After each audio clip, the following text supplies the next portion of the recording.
Well, Bernard-Henri, it's always wonderful to be here at 92nd Street. Why? So we feel happy, but we live in a very unhappy time. In some ways, New York is warm company for feeling intelligently anxious about the fate of our times. Maybe we should have had this conversation in El Paso, actually, that might... Tell me, first of all, I want to say, before Bernard-Henri says anything, read this, everybody. Read it. There will be an exam before we let you leave, actually.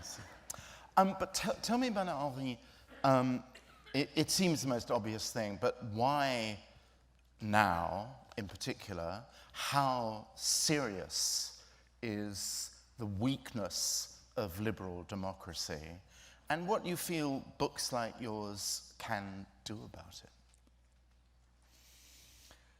How serious the weakness is, it is serious. Not only in America, there is a crisis of democracy, a crisis of liberal values, a crisis of European creed all over the world. A crisis which is coming from inside, and a crisis which is fueled and fed from outside. If it was only a crisis from outside, it would be manageable. Europe, liberal values, always had terrible enemies. And Erdogan, Putin, Xi Jinping are probably not the most dangerous or perverse enemies which we had. But the problem is that the discouragement, the weakness is coming also from inside. There is, I feel it, and that's the reason why, which drove me to write this book. I feel inside our societies a fatigue, a sort of lassitude. There is a great quote of a German philosopher Edmund Husserl in 1935. He made a very famous lecture in Vienna, another one in Prague, and he used the same formula. He said, what is the most disgusting, what creates for me the biggest anxiety is that in the mouth of the Europeans themselves, in the mouth of the Democrats themselves, there is the bitter taste of the ashes, la cendre de la grande lassitude, the ashes of the grand fatigue. And this is what I feel today, which makes this crisis even bigger than if it was also only instrumentalized by some bad guys coming from outside. I was going to leave this particular point till a bit later, but I think I'll ask you now.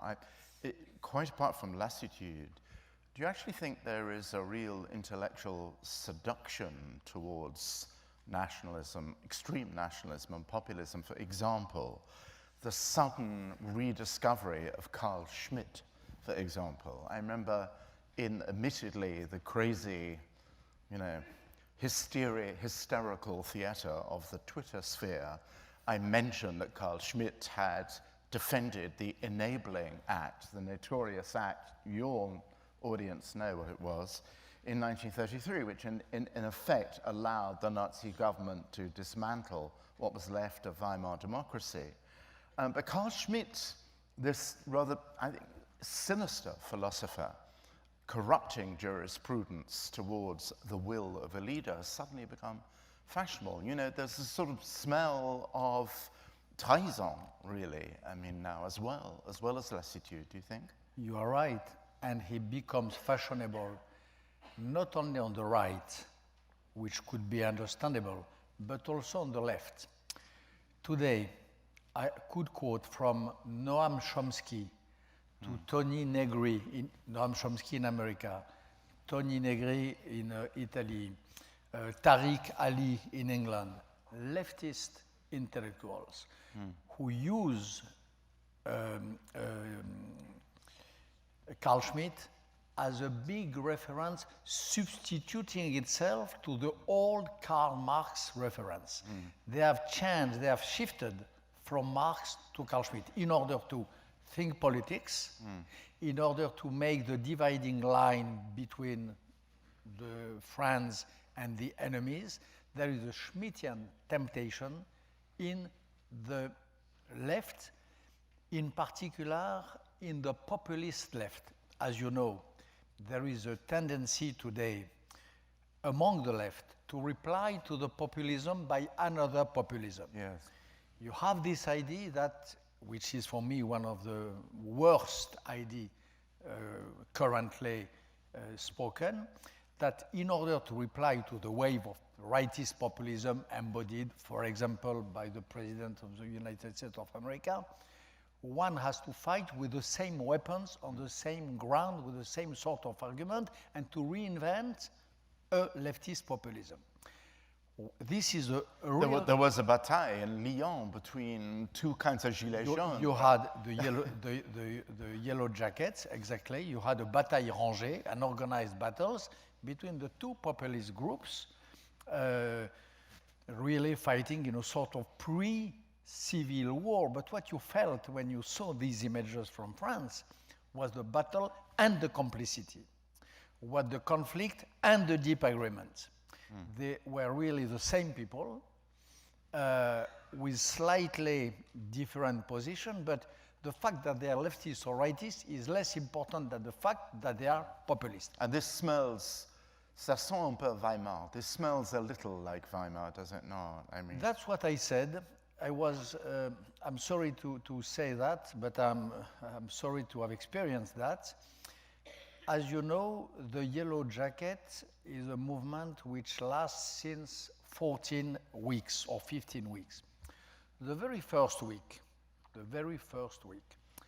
I wrote a text which was published in Le Point, my favorite magazine, and I think it was published somewhere in America, maybe in Tablet, which is my favorite place in New York. The first Saturday, for me, it was clear that in this movement, you had on one side, of course, legitimate revendication of people who don't have, who want to share better, but that the wording, the narrative, the verbatim of these people smelled very, not only Weimar, even post-Weimar. And I made a comparison in this first text, it is available online, with a forgotten article of Pierre Drieux-La Rochelle, an infamous fascist writer of the France of the 30s, who described the demonstration of February 6, 1934, and it was like an hallucination for me. It was the same people, the same slogans, the same streets, the same mottos, the same à l'Élysée, the same let's go to the assembly, the same hatred of democracy, of Republican ID, very soon of Jews. of course, yeah, exactly. And this is one part. I do want to, we have such a lot to talk about, but just a little bit longer on whether or not there's a kind of schadenfreude on the left, really, at seeing the embarrassment of liberal democracy. Because I'm going to want to read it towards the end, but there is an extraordinarily moving call to arms to defend liberal democracy, to kind of rescue our fellow writers and teachers, really, from a sense of defensive embarrassment about, to try and produce again a heroic narrative for democracy, which is so important. So that democracy is not just about the defense of shopping or the management of the business cycle, but it doesn't help, really, if there is a real leftist. I mean, Mélenchon is, one of your bugbears, quite rightly, but if there is a kind of leftist glee, a kind of schadenfreude about liberal democracy on its back, that is a huge problem, isn't it? What I believe, what I say in the book, is that democracy, for example, is not only the people, is not only the law of the people. This is not democracy. Like the left of today believes. The left of today, Mélenchon, Jeremy Corbyn, maybe here Chomsky or Sanders believe that a Democrat is somebody who obeys to the say and to the rule of the people. No, this has never been democracy. Democracy is also the assumption that the people can be wrong. And that if the people is, of course, the sovereign, a sovereign is never unlimited except in dictatorship. Any sovereign, including the people, has to have check and balances. This is what a Democrat has to say. So this is one point with the left of today. The left becomes populist because she misses this point. Second point, which makes me angry with the European left of today. In the Front Populaire in France, Léon Blum, in the Popular Front in Spain in 1936, in the movement of the civil rights in America in the 60s, there was in the left the will to share the cake of the wealth, but also to share the beauty of the world, to share the greatness of the ideas, to be part of the intelligence of the world. There was this idea to give access to everyone to this world of excellence, which is too often closed to the have-not and to people. Today, the left we are speaking about, like Jeremy Corbyn, like Mélenchon or these guys, they don't say, we want to give access to everyone to this world of excellence. We want the world of excellence to be destroyed, to be eradicated. This is what they call the world of the elites. In the 30s, even in the 60s, there was a dream of anyone being offered the possibility of sharing this elitism of the spirit. Today, this left is nihilist. She wants the nothingness, and to want the nothingness means, in particular, to want the disparition. Better to make Rembrandt, the art, the literature disappear than to see it in a difficult, accessible place. This is what this left says, and this is so desperate again. Right. Of course, one doesn't want to cut the right a break either. But what that actually leads to is, again, something I was going to postpone, because I want to talk about the Kurds as well. But first, part of the problem when, people like you and I want to rally to the Enlightenment, right?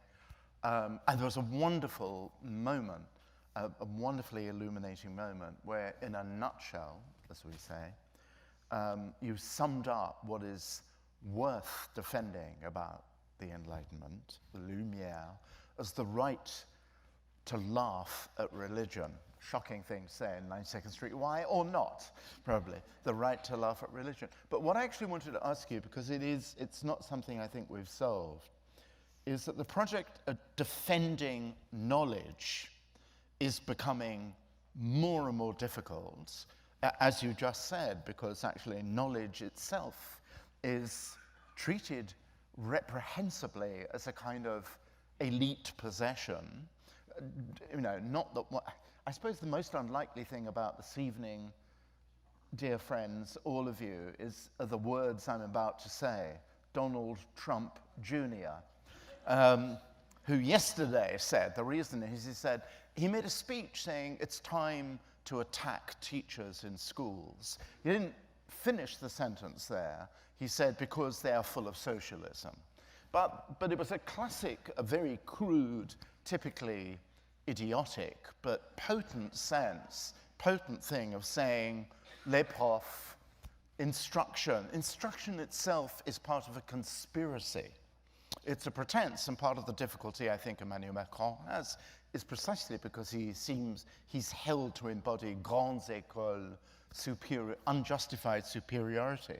So the entire basis on which the Enlightenment really fought its battles, that wisdom, knowledge, and empirically discovered truth itself ultimately would prevail, is astonishingly under terrifying attack now. And it's a problem for us, isn't it? The attack maybe the biggest problem.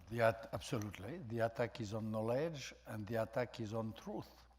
Those who continue to believe in truth are considered by an increasing number of people as apprentice dictators.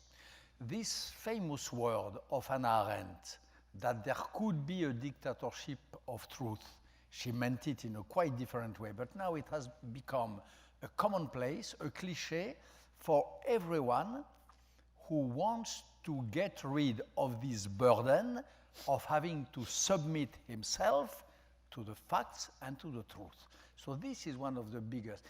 In this country, when Donald Trump was not yet, or was just president, there was this incredible quote of him and of his associate and assistants. You have your truth, we have our truth. You have your facts, we have our alternative facts. So this is the mood of today. It's a deep crisis. There is many reasons for that. All dictatorships have always declared war to truth. There is another famous text of George Orwell, written at the beginning of the 40s, 42 probably, about the Spanish War, not Hommage à la Catalogne, another one, where he says, my world ended in 1938. Why? It's a conversation with Arthur Koestler. Why? Orwell says, because for the first time in my life, I read articles, I read declaration of statesmen, I read statements of Mussolini and Hitler, when the question of truth had been completely evacuated. It did not exist any longer. Goebbels, who was famously quoted as saying, I am the one who decides who is Jew, who is not Jew. This quote was a version of, I am the one who says what are the facts. So all dictatorships have worked on this pattern. The problem is that today, everyone reflects and thinks as the dictators of the time of Orwell. We are all of us, we have nearly all of us, except maybe those who are here, in our head, this temptation to say that truth has no meaning. And this is not completely new. Also, at the beginning of the history of the Western world and of the Greek philosophy, you had a school of philosophers who were the sophists.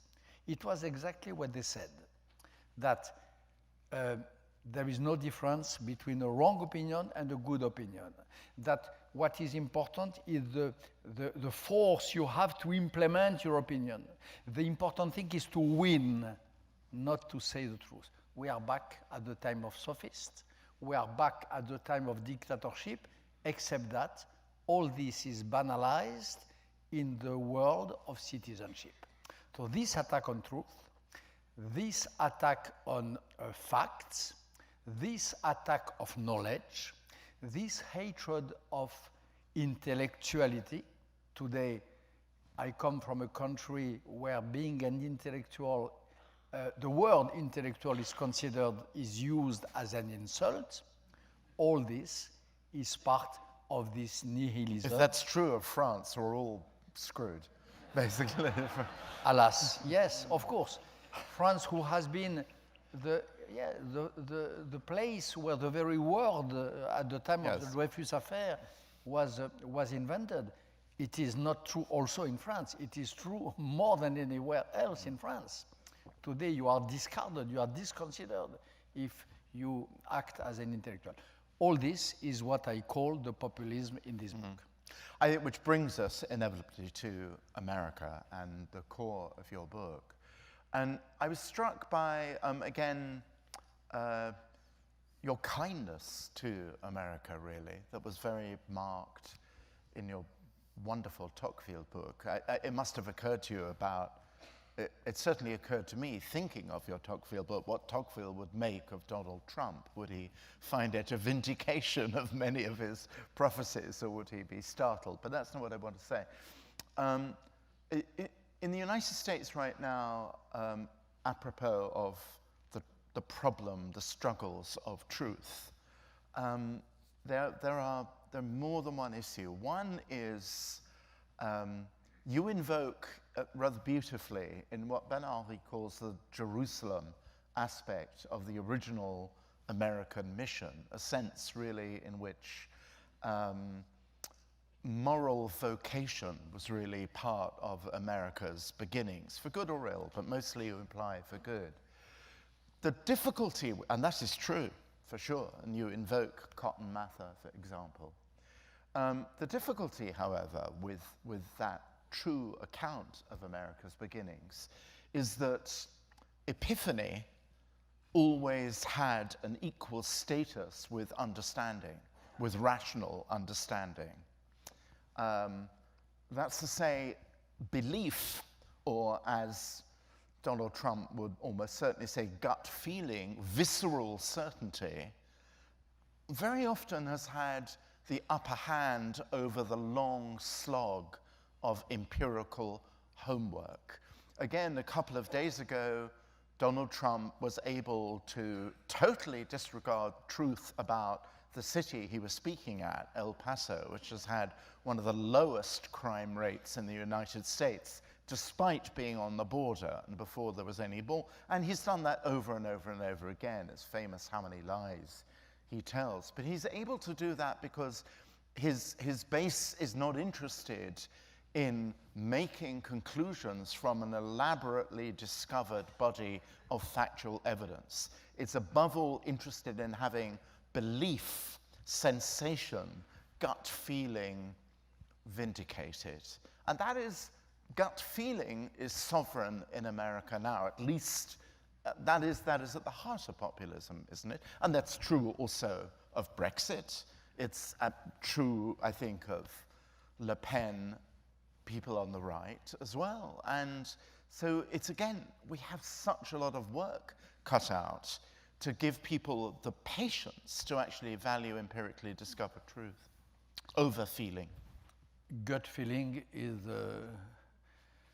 the core of populism, the will to ignore the truth, the real facts, and to rely only on these instinctive feelings is populism itself. I stay 1 minute on your example. I heard Donald Trump too yesterday saying that there is a state of emergency on the Rio Grande. Okay, state of emergency coming from dreamers who dream to embrace the Republican idea of America, who dream to embrace the creed and the values of this country. This should be a state of emergency. At a moment where he should know, and he knows more than anyone, what I say in my book, there is a state of emergency in your relationship with Russia. There is a state of emergency if you consider the flow of fake news that arrive from St. Petersburg and from Moscow. There is a state of emergency coming from Erdogan and from Turkey and from his imperial will to dominate and to impose his rule to a whole part of the Middle East. There is a state of emergency. There is a state of emergency when the battlefield in Syria and in Iraq, when our best allies, Kurds, and when Israel are left alone because of the withdrawal announced of the American troops. So, on one side, we have a real state of emergency. If you see the state of democracy and the allies of America, in front of the five kings. And he comes on TV in front of the Senate and the Congress to say the emergency are the dreamers across the Rio Grande. We are in a surreal world. We are true that we are in an alternative reality. That this man, as the populists in general, like the Brexiters were speaking of a world which just did not exist.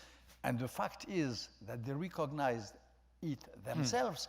The day after the vote, they came on TV laughing like Neil Farage and saying, we fucked them all. Of course we lied. Of course this story of recovering some money from Europe every week to give to the social security, social service, was a junk idea, but we don't care. We laughed. We cheated the people. So this is a situation. These populist demagogues live in a sort of other world which they try to surimprint and to impose to us.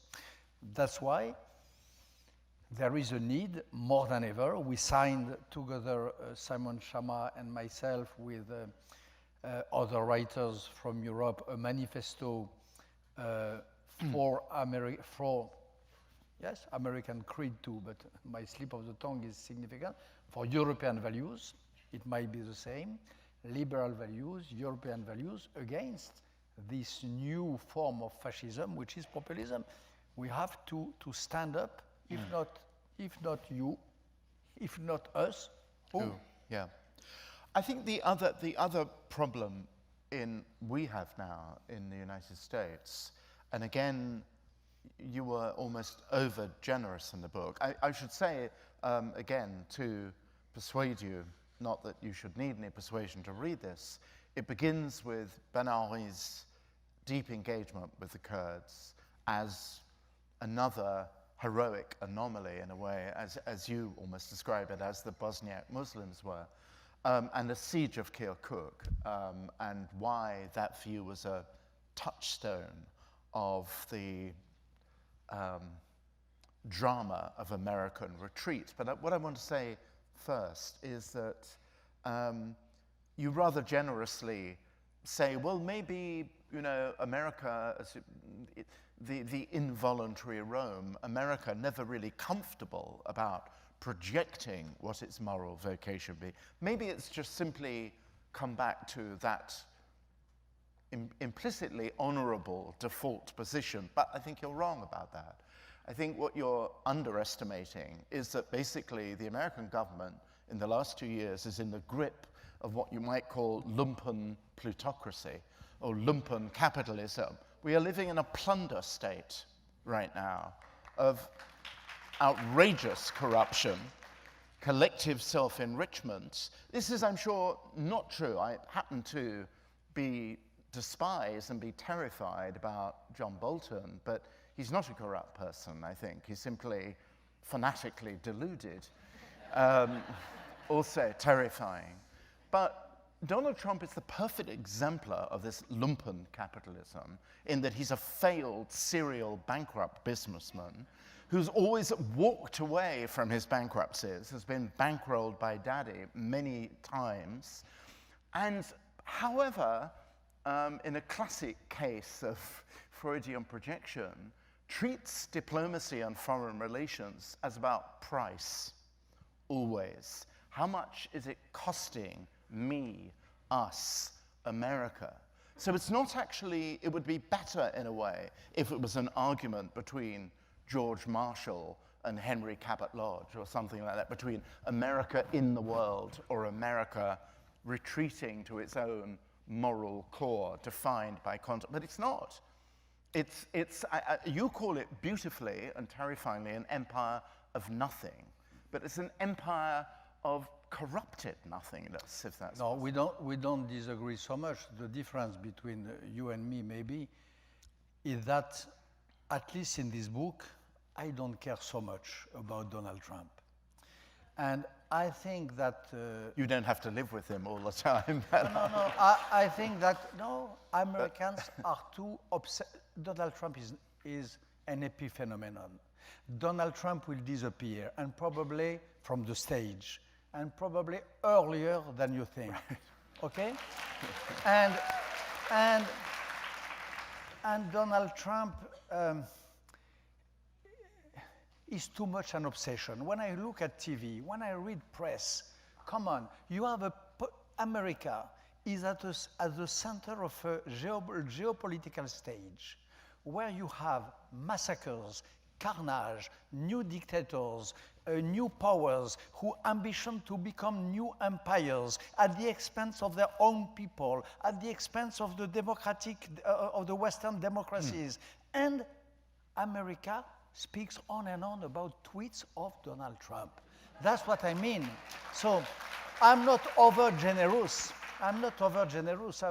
Believe me, I have no generosity toward Donald Trump. But when I see the picture from further, there is America, which remains America, which resists Donald Trump. The American creed is still vibrant in many parts of this country. I had the chance, a few months before he died, to speak with Senator John McCain, who was not a Democrat, like I would be probably if I was an American, who was a Republican, but he embodied the American creed. He embodied the American values. He had despise for Donald Trump. So this is the America I love. This is the America thanks to which I exist. This is the America without which you and me would probably not exist because our families would have been exterminated. This is for me the America which I praise and of whom I say, yes, that she has a part of shadow as any country, as any phenomenon in this world, but also a big part of light. And one of the parts of light is, and I assume that, the position of America regarding imperialism. You know, like me, we are equally, you are scholars depending the fields. The history of the empires, I know rather well. America is probably the only one who has been this reluctant empire, this unwilling empire, this, there was a French writer called Paul Morand who called the Americans des Romains involontaires, involuntary Romans, reinventing the Roman Empire unwillingly. And that, I like it. It is true that I like this idea of embodying some values, hesitating to impose them, punishing oneself when mistakes are committed, and so on. And I like that in America, and I believe that the real wall today is not the wall which Donald Trump will not build, but is the wall of the American democratic values on which Donald Trump is going to break his own head. Believe me, there is a wall of democracy, there is a wall of resistance, a wall of creed in this country which will be stronger than the little teeth and the head of Donald Trump and his partners. Well, I join in the applause, and I hope and I think on the whole, I believe you're right. I mean, we both have, you know, to be Jewish is necessarily to be a little bit pessimistic. The ultimate Jewish joke is the shortest one, in which a waiter comes over to the lady who's been eating the same chicken soup for the last 50 years and says, "Is anything all right?" You know, so it's good to be a little pessimistic. But as you say very eloquently in the book, you know, I'm sure you're right that Donald Trump, we know at the worst he may be another 6 years, and I rather share your view that it won't be that long.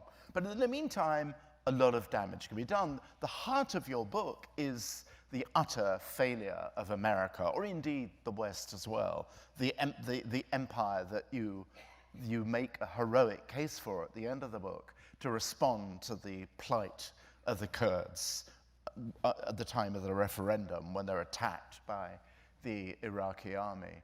And that is, profoundly moving. And if one then runs through a catalogue of Donald Trump's serial withdrawals from the Paris Climate Agreement, and we're in a state of critical urgency about the issue of climate change, his threats to NATO, again treating NATO as though he was a kind of alienated landlord, really demanding, a check. I mean, this is it's a sort of perversion of the involuntary Romanism to really say, well, Franklin Roosevelt, Woodrow Wilson, Franklin Roosevelt, that's all very fine, but America really has no business defending you people, really. And I feel much more instinctively close to the powers that are actually your threat, two of your kings. I feel closer to China and certainly to Russia than I do. And to Erdogan, he said it. There was a meeting in Helsinki, before Helsinki, meeting of Helsinki with Putin. Trump went out of the meeting like a baby. Yes. Like a baby, a ridiculous baby. There was a meeting with Europeans, the G something and Erdogan, where he said that he felt closer to Erdogan, who has guts, as he says, yes, than from the Europeans. This is true. But my point, you say like a Roman. If Trump is a Roman, he is, and this I explain in the book, he is a king, a Roman emperor called Romulus Augustule. Yes. Okay? The last Roman emperor, well known, was called Romulus, like the founder of Rome, Augustule, which means a sort of ridiculous diminutive of August. And Romulus Augustule, according to all the reports of this time, the historian of Roma and so on, he spent his time in the backyard of his house with his chickens. And what does the historian of Roma says? That when the barbarian, the king's barbarian of this time came to Roma, he was tweeting like tweets with his chickens. So this is the situation of today. Donald Trump acts like a new Romulus Augustule. And believe me, there is a few pages in the book, the comparison works between Donald Trump and Romulus Augustule. It works till a certain point.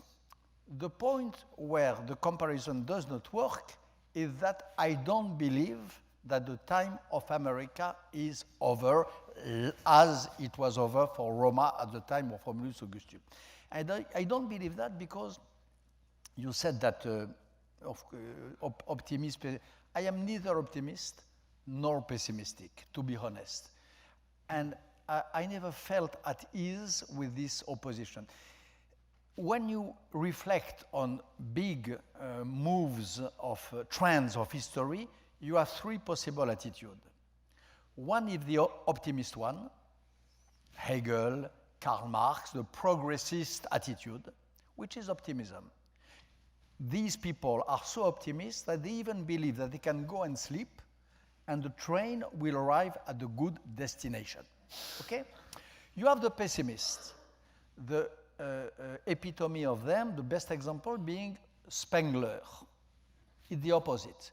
The history goes to the worst. We can even fight, we can even remain waken up, it will go to its end. You have a third one, which is Vico. The idea that it is neither going to progress nor going to the end, but it is going in circle. Really, in this book, and at the end of the day, all my life, in all the fights I fought, I have been animated by the conviction that these three big attitudes toward history were equally rhetorical and false.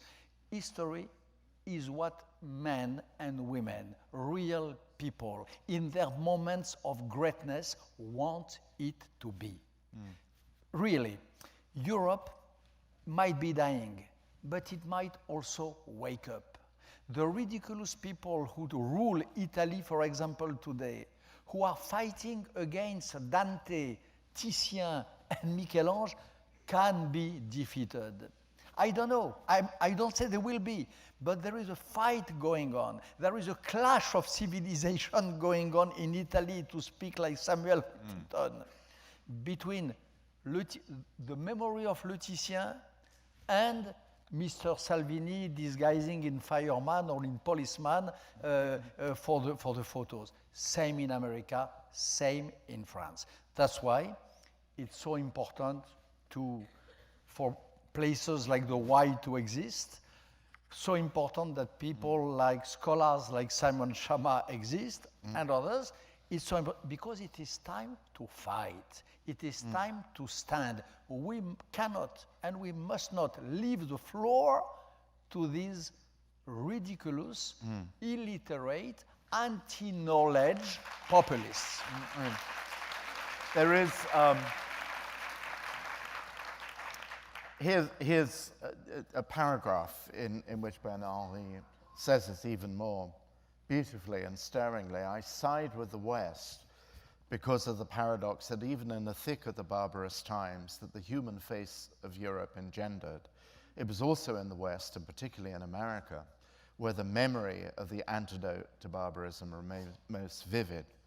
Even when in fog and night were falling, the 30s, 40s, thick, rank, and unrelenting, it was in the West where the thoughts, poems, and mysteries that we could use to counterattack still shone like dew.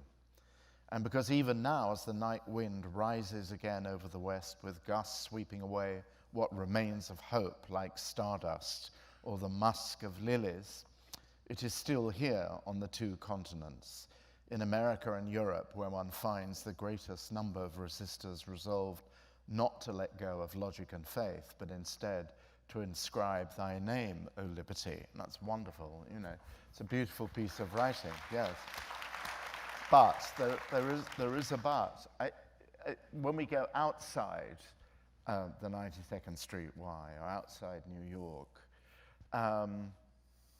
there is a kind of bitter reality, and that's that the heroic tradition you invoke so beautifully, and I agree with you, we cannot be fatalist about this, but most people live there, most of America, and in those cultures that are gripped by populism, live their life in a kind of terrible storm of drivel in which sex and celebrity and shopping opportunities, not that how could I be Jewish and not like shopping? I do like shopping. But you know what I mean, that triviality is sovereign, that the President of the United States gets most of his news from the enthronement of triviality and lies on the Fox network. And what we're fighting, again, we spoke earlier about, you know, how to defend bravely the legacy of the Enlightenment.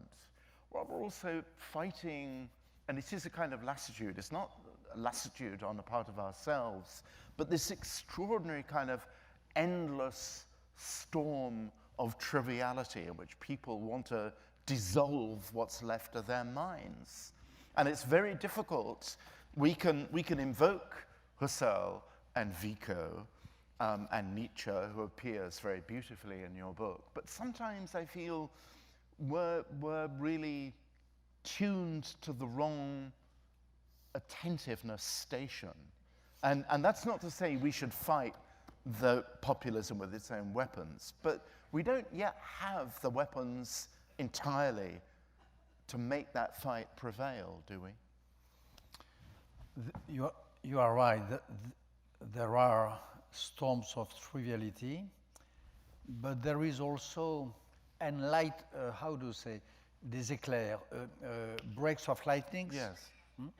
Events, breaks of lightning of greatness in the history of the people. You have the storms, and suddenly you have a stroke of lightness, which is a moment of heroism, which is a great speech of Winston Churchill in 1948 in Zurich about Europe, which is a speech of Barack Obama at the ceremony of investiture of John Kerry in 2004, which is a moment of grace of some sailors of an island in France who decide to join General de Gaulle. You have these sort of moments in human history, and especially in the history of democracy, or when you have a tradition of democracy. So you have the storm, and you have these stroke of lights. And this is the human condition. And the stroke of light have to be hoped, have to be welcomed, have to be spread when they arrive, have to be celebrated when you are aware of that. And I spent my life, honestly, I spent my life, comment on dit un éclair? Light. A light. Light, yes. Éclaircissement is illumination. An éclair. Yes. Okay, lightning. Yes. I spent my life waiting and celebrating lightnings. When I was in Afghanistan, for example, I met some people in Panjshir, like Commander Massoud. They were a living lightning. When I was in the depth of the darkness in Pakistan, searching the murderers of Daniel Pearl, I met some women fighting for human rights. They were vibrant and vivid stroke of lightning. So you have the two. And the paradox of Europe, what makes Europe so, what should make it so dear to our heart is that it is the two. Europe invented the worst, invented the biggest darkness, invented communism, invented Nazism, okay? But invented also the best, and invented the way to criticize and to get rid of this worst. And one thing about Europe and about the West, one thing why I say I'm from the West, is the following. I am familiar to this country where you had in the last 50 years wars of liberation, okay? Africa, in Asia, Bangladesh when I was very young, and so on. These were countries which had been under the spell and under the boots of a colonialism invented by the West. But I spent my life meeting some people who told me we were the victims of the West invented colonialism, but the weapons to combat it, the weapons to give flesh and blood to our anti-colonialist feeling, we found it also in the inner heritage of Europe. I'm not old enough to have known Frantz Fanon, for example, Frantz Fanon, but it was exactly what he thought. And all the disciples of Frantz Fanon, which I happened to cross the road during my life, said that Europe is our curse, but Europe is also our relief. It is both. It is the paradox, the oxymoronic, in one word, in a way, paradox of Europe and of the West. And that would be true of America as well. I think really, and America being nothing else that Europe slavery resumed, and abolitionism, slavery and America being nothing else than a re-beginning of Europe, a reset of Europe. What is America in its essence? If not, this idea to retake, to reset the program of Europe and to make it in a better way. So it is true of Europe, of America. Now, Bernard-Henri, we are hearing from the audience questions, so I have this terrifyingly Orwellian power of choosing from these little cards. Here's a good question, which I know you'll respond to. For Jews today, where is the greatest threat coming from? left or right, and what is the qualitative underlying difference? Do you want to respond? It is coming from the two sides, of course. Alas, it is coming from the two sides. I quoted Jeremy Corbyn at the beginning of our conversation. It is so sad for a liberal as I am to have to say that Jeremy Corbyn, the leader of the Labour Party, is for me an anti-Semite. And so sad to say that there is a sort of Jeremy Corbynization of the whole left in Europe. That Jeremy Corbyn has become the name of a paradigm as well as the name of a political leader. So the threat comes from both sides. And I must add that one of the property of anti-Semitism is to destroy this dividing line between left and right. One of the signs that anti-Semitism is not only in progress but installing itself is this terrible dance and blend of the right and of the left. When it signifies less and less, right, the partition between right and left, it is a sign that something of this sort is coming up, prevailing. Yeah. Here's something we've certainly touched on and we've spoken a little bit about, but the question goes quite directly to the origins of populism. Across the world today, we're seeing extremism, whether left or right, nationalism, populism, whatever we want to call it. Could you comment on what you think are the causes of the cratering, the collapse, really, of the center? Is it lack of ideas? Is it? Lack of ideas. Manque des idées. It is lack of courage, not lack of ideas. There is a courage of wisdom. There is a courage of moderation. And there is a courage of being at the center. It's so, the cowardice today is in extremism. It is in easy ideas, in championing simple and provocative slogans. This is the cowardice because you join the mob.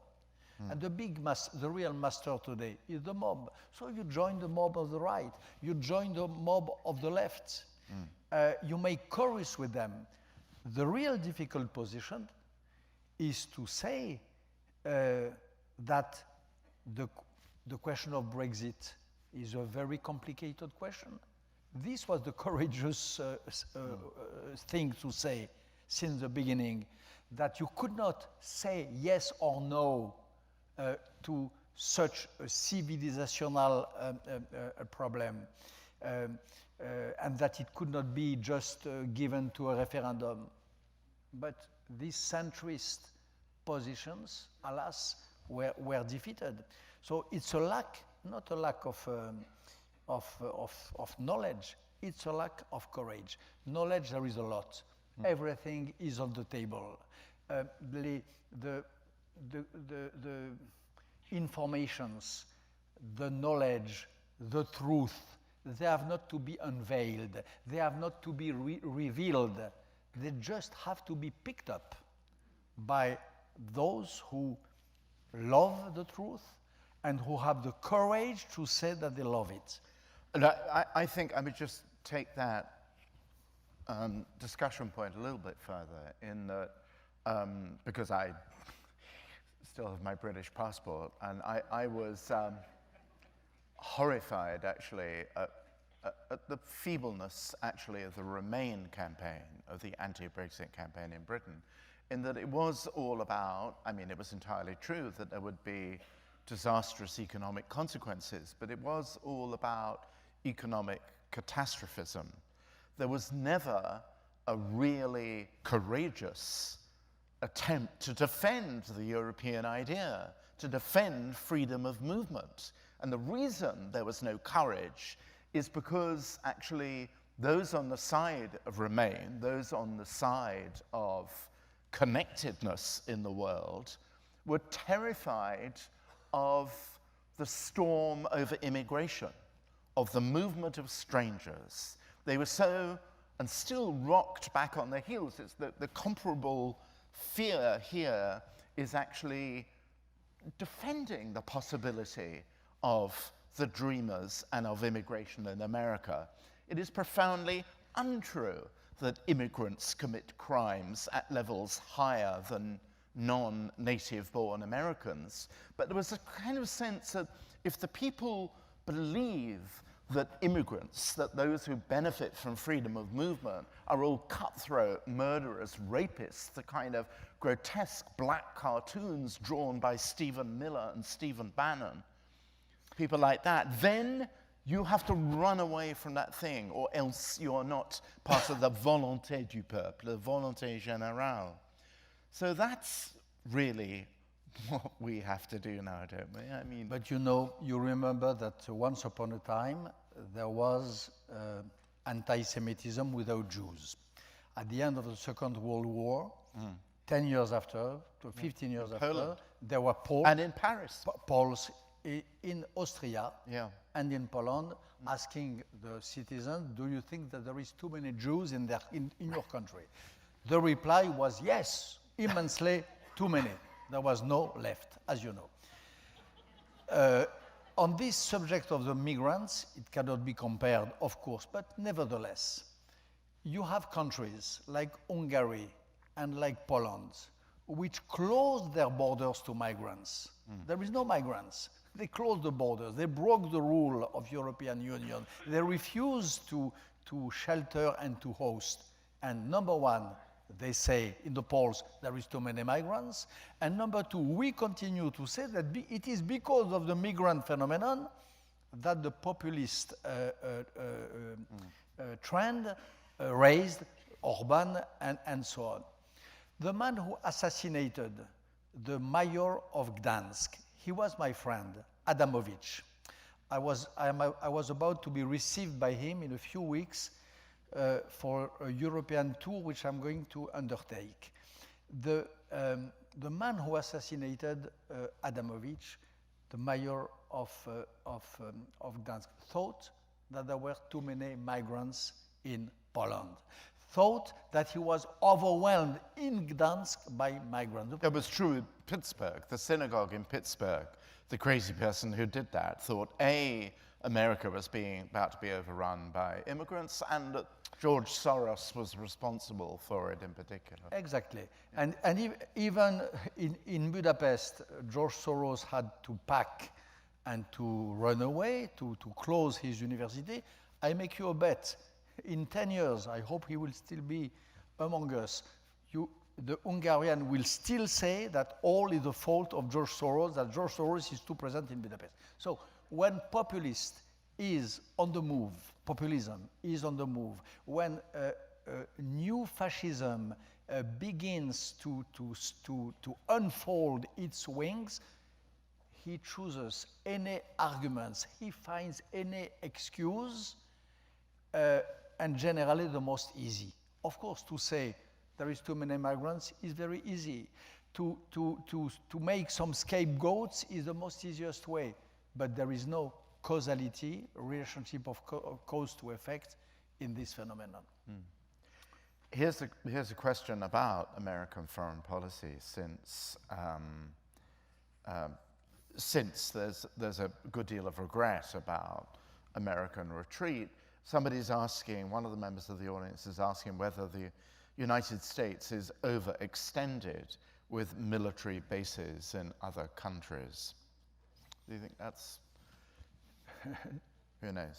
I don't think so. No. I don't think, as too many military bases, you say? Yes. No. What despairs me today is the news that America is going to withdraw from Syria. For example, I'm despaired for 3 reasons. Number one, because it means that America is going to abandon the last Syrian Democrats who have not been killed yet by Bashar al-Assad. It means, second, that America is dropping flat the Kurds who are now at the mercy of Erdogan, who makes no mystery of wanting to kill them to the last. And number three, because there is in Israel, who is very much dear to my heart too, in a state of anxiety, which I did not feel in Israel since years and years. This face-à-face with Bashar al-Assad, face-to-face, with Iran. On one side, Donald Trump says that Iran is a major danger for America and for the West, and puts sanctions. And on the other, with the other hand, he delivers to Iran on a silver plate Iraq, Syria, the Kurds, and at the end of the day, all this part of the Middle East. This is what frightens me. It is not the fact that there is too many troops in this area. It is the fact that there is too many pasdaran of the Iranian regime. It is the fact that there is too many killers of Bashar al-Assad on the ground.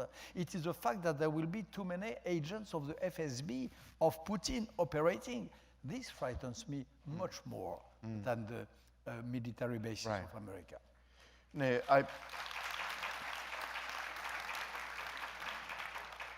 Donald Trump's grip on the atlas of the world, indeed of the Middle East, leaves something to be desired, actually. But I'd like you to say something, Bernard-Henri, if that's okay, at the end of our remarks about the Kurds, really, with whom you lived and whose battle you saw at first hand, and with whom you begin and end the book really very movingly, and why you feel, as I do myself, but I've not been there, they are a kind of touchstone of whether or not we do have the courage and we do have the kind of humane connectedness. John Donne's 17th devotion, no man is an island unto itself. That's really at the heart of your book. It's the heart of our concern together that if there are three great crises in the world right now, one is the slow death of the habitable planet. Second are the grotesque disparities of economic and educational opportunity between the developed and non-developed world. And the third is the gap between those who only wish to live with people who look like themselves, pray like themselves, eat like themselves, and those who want to live in a mixed neighborhood. And it's because at the moment, the boots of those people who really just want to live in a society in which they are homogeneously sovereign is on the neck of people like the Kurds and was on the neck of the Muslims of Bosnia, that it is really a touchstone of what is worthwhile in humanity, is it not? Say a little about that. I agree about the bubbleization of the world. We are living in a world, you are completely right, where people feel at ease when they are with other people who are just alike. This is even here, the Facebook groups, the so-called friendship stemming out of the social networks means exactly that. We want to speak with, we want to hear from, we want to share desires only with people who are our clones. This is one of the tendencies of the modern nihilism. That's true. And we have to encourage all the forces who break this terrible law of stone of modern times. The Kurds are one of these elements. They are the scandal of the Kurds. They are a scandalous people, scandal in the etymological sense of the word, because they are a little stone which prevents the humanity to walk on this stupid pace. What I like, the Kurds, you are right, I happen to know them rather well. I spend time with their commanders, with their simple soldiers, and with their civilians. I spent months of my life embedded in their military special units and sharing and parting the bread with them. So I know them rather well.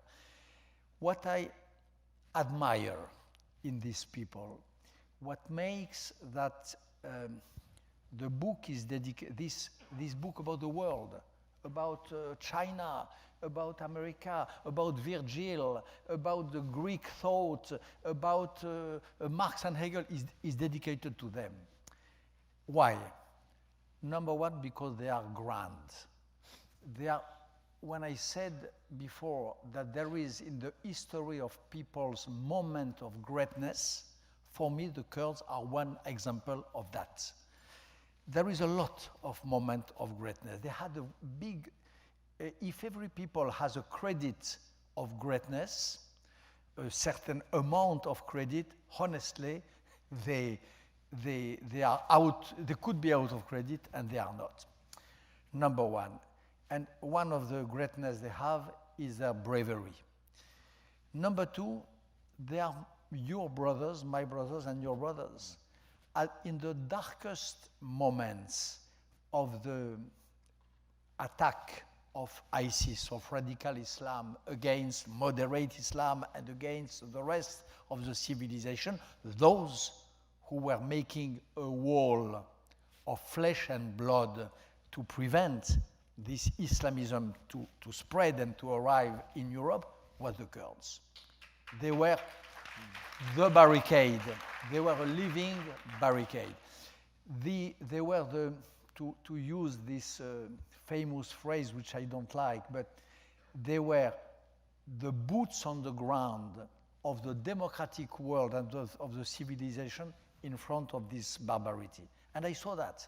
I devoted 2 films to this fact. I filmed 1,000 kilometers of front line and of battles about that. And number 3, they are an exception to this law which you mentioned, to think exactly as another one thinks. The way they worship Islam, the way they conceive their position in the Middle East and in the rest of the world is exactly the opposite of this bubbling tendency we see everywhere.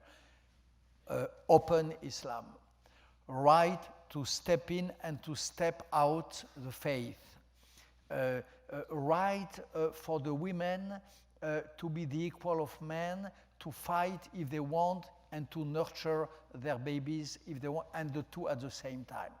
There is a sort of miracle of civilization in these people, in spite of all the miseries they suffered, which is, again, admirable. And what they have admirable too, is that I am often asked the question about the possibility of a Kurdish state, and if I am in favor. Of course I'm in favor, but what is typical is that when the Kurds speak of their dream of a state, it is not an ethnic state. They are ready to accept a Kurdish state in the Syrian part of Kurdistan or in the Iraqi part of Kurdistan alone, which means not a state based on citizenship as much as on ethnicity.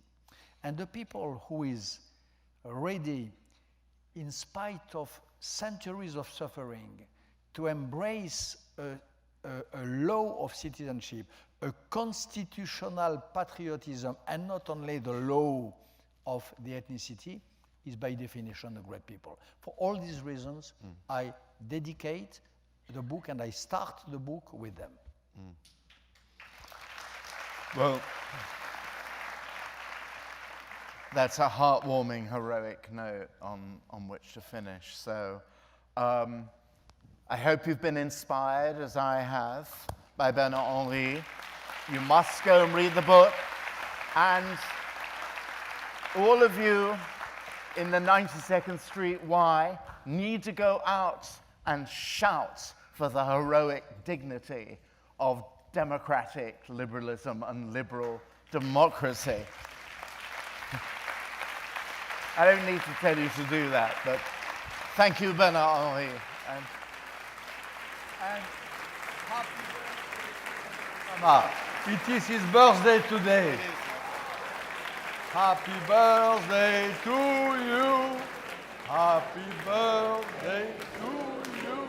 Happy birthday to you.